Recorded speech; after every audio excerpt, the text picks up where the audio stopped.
Hutson, that's what I'm talking about!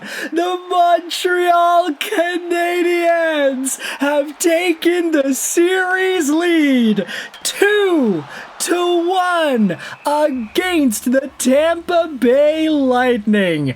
Oh yeah, baby! Oh yeah, baby! Amazing! Absolutely amazing! And you know what line was out there? You know what line was out there that fed Lane Hutson the puck for the slap shot?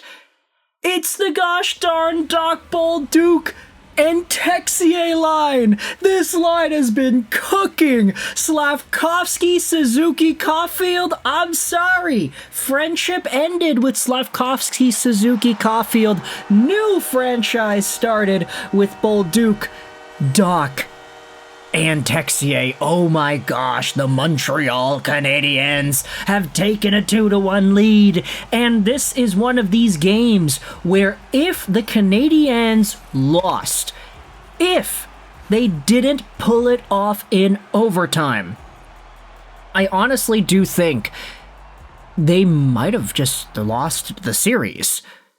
Now that's a pretty crazy thing to say. We can't come to any conclusions. Just because the Canadiens defeated the Lightning 3-2 in Game 3 does not mean they are going to win the series. But all I'm saying is, the Montreal Canadiens in this Game 3, they outchanced, they outbreakawayed, they outpowerplayed the Tampa Bay Lightning. They should have won. Look at the deserve to win-o-meter on MoneyPuck.com. Guess who was in favor for most of the game? It was Montreal, especially in that second half.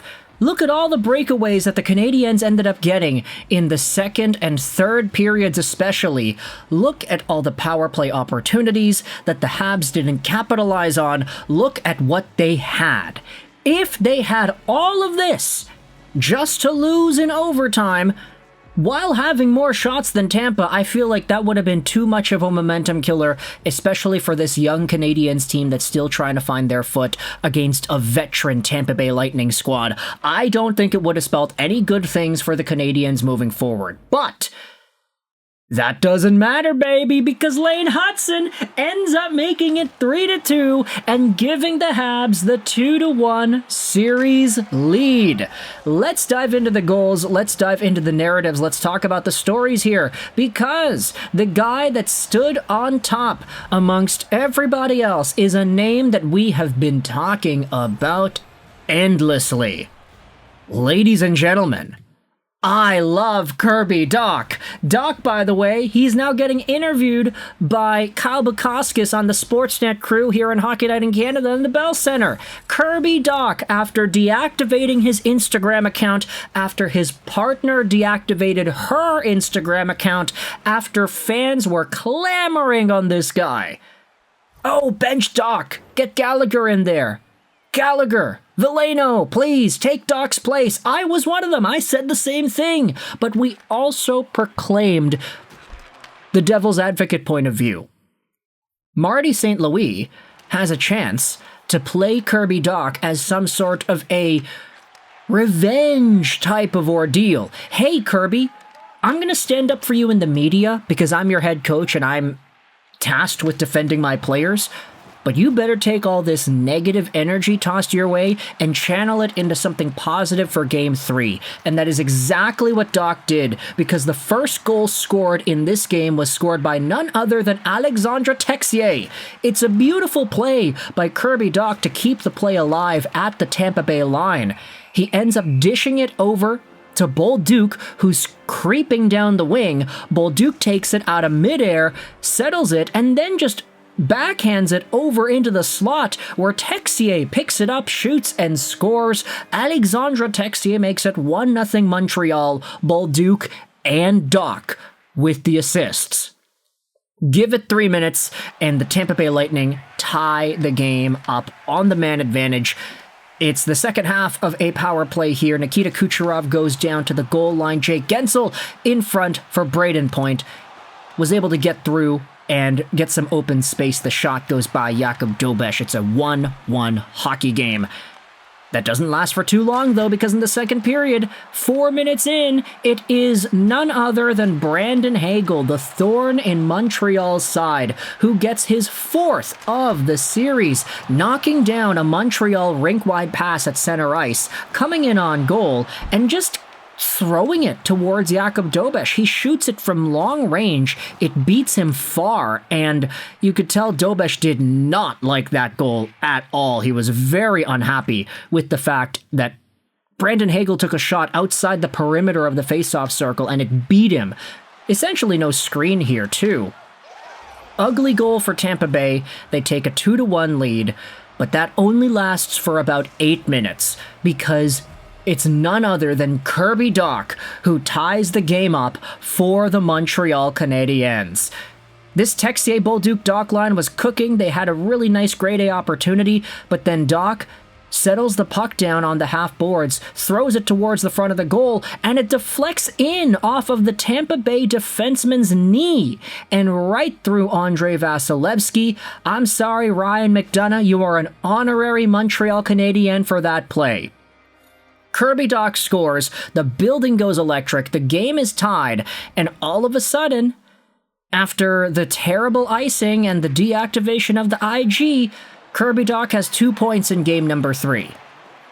There aren't any more goals scored throughout the rest of regulation, but we did have a lot of rough stuff. Fisticuffs, Jakub Dobes falling on top of the puck, Jake Evans falling on top of him because he got shoved in there. So much drama. You had Philippe Deneau getting bruised up on the bridge of his nose. He was bleeding. It was ugly. There was an extended pause in the game because of it. Not to mention all the penalties. Montreal, they had 4 power play opportunities in this hockey game. Tampa Bay had 5. Tampa Bay, of course, they ended up scoring on that first power play chance, Brayden Point making it 1-1. But after Demidov got a breakaway in the second, after Cole Caulfield got a breakaway in the third, after Josh Anderson got a breakaway in the third, escaping the penalty box, the Montreal Canadiens just could not beat Vasilevskiy. And it's funny because a lot of these breakaways, it's not like Vasilevskiy made the best saves either. He just kind of stood there. Either Josh Anderson mishandles it and goes into the corner, Cole Caulfield whiffs and doesn't even take the shot, Ivan Demidov doesn't really give Vasilevskiy a challenge either. There were a number of grade A opportunities that just turned into grade C+ opportunities because of how Montreal players shot the puck. That's not even to mention the Ivan Demidov one-timer on the power play that ended up grazing the glove of Vasilevskiy, the extended power play time where the Habs just could not convert, and the only line that was actually able to generate and convert offensively was the Bolduc-Dach and Texier line. This carries into overtime, where Juraj Slafkovsky has a beautiful play. He is by himself in front of Andrei Vasilevskiy, and instead of taking a shot, he decides to wait for Caulfield, throw it across, get the 1T, and that doesn't go in either. It's a frustrating game, and it's one of these things where I watch, I'm like, oh, if Montreal does not find a way to win, that might be it. Like, just the momentum swing, the narrative, the opportunities that are missed, that just cannot happen in a playoff game. You need to bury your chances, and that's what happens when Alexandre Texier sends the puck back over to the point in Tampa territory. He's at the goal line, he curls back, Lane Hutson has so much room, he shoots, and he scores! It's a classic slap shot from the point. You don't see these kinds of goals go in anymore in the NHL. Heck, you don't even see players attempt these kinds of shots. When was the last time you saw a clapper on the rush? When was the last time you saw a clapper where a guy from the point just decides, I'm going to walk in and I'm going to hammer it? We don't usually see these kinds of plays, so when it does work, it looks so beautiful. Lane Hutson, a brilliant overtime maneuver. He had so much space. He walked in, he used it, he fired it, bar down, and in past Vasilevskiy. It's a clean shot, doesn't touch anything except for the goal post that it grazed upon, and it's a 3-2 game. Kirby Dach has revealed himself as a magician, pulling off this magic act and putting the Canadiens back on top. Lane Hutson with a 90.1 mile an hour slap shot sends Montreal back to Game 4 with the lead. Let me know your thoughts in the comment section below. I hope you enjoyed this video. 9.